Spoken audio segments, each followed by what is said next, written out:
অনেক পিসিওএস এবং হাইপোথাইরয়েডিজমের পেশেন্ট থাকেন যারা ন্যাচারালি কনসিভ করতে চাচ্ছেন কিন্তু কিছুতেই কনসিভ করতে পারছেন না। এসব পেশেন্টদের ক্ষেত্রে বডিকে আগে থেকেই প্রিপেয়ার্ড করতে হয় রাইট ওয়েতে।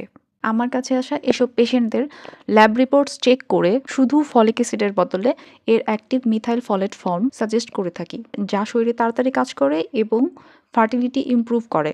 এছাড়াও হাই কোয়ালিটি প্রিনেটাল যেমন iron bis glycinate, active folate, choline, omega 3ও দিয়ে থাকি। এসব পেশেন্টদের overall antibodies, thyroid panel, insulin resistance এসব বিষয় মাথায় রেখে নার্ভাস সিস্টেম ও স্ট্রেস ম্যানেজমেন্টের জন্য প্রপার ম্যাগনেসিয়াম সাপ্লিমেন্ট যেমন ম্যাগনেসিয়াম সাইট্রেট অথবা ম্যাগনেসিয়াম গ্লিসানেট দিয়ে থাকে। এসব ধরনের পেশেন্টদের ক্ষেত্রে অবশ্যই মাথায় রাখতে হবে no crash diet, no obsession, healthy lifestyle maintain করা ইম্পর্ট্যান্ট। ওভারঅল ডায়েট এবং লাইফস্টাইল নিয়ে কাজ করতে হয়। দেন যখন ধীরে ধীরে সাইকেল নর্মাল হয়ে আসে তখন পেশেন্ট কনসিভ করে যায়।